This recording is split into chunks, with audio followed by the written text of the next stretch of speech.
Hea ki te pūrongo I puta I te rā nei e pāna ki te tua kokatanga tamariki. Toko iti ake ngā tamariki e tua koka ana I tēnei wā.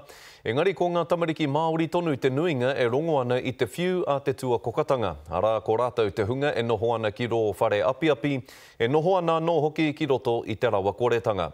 Hei tā te kāwanatanga he kaupapa ua tēnei, he maha hoki ngā mata o te tua kokatanga.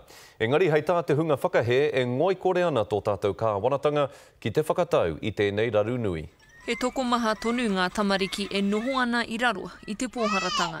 We're doing a lot of work. We are seeing improvement, and I think we need to be aware that there is improvement, but it is complex and it is time-consuming, and it's not going to happen overnight. There's no magic silver bullet. Kaore te āpitihana e whakai, o tira hei tā rātou he koretake noiho ngā mahi a te kāwanatanga ki te hiki I ngā pēhitanga kei runga I ngā whānau. It's an absolute excuse. It's true, it's real. Housing, unemployment, kids going to school without food. Right? No one can deny it. And now you have had to have independent people say what this government has woefully ignored to say that it's not there and not measuring it. Ia ki ngā tatauranga he wehenga nui kei wāinga tonu I ngā tamariki Māori me ngā tamariki Tawiwi kei te noho I roto I ngā kāinga pōhara. He pērā hoki te āhua mo ngā tamariki Māori e noho ana ki ngā whare ki I te tangata.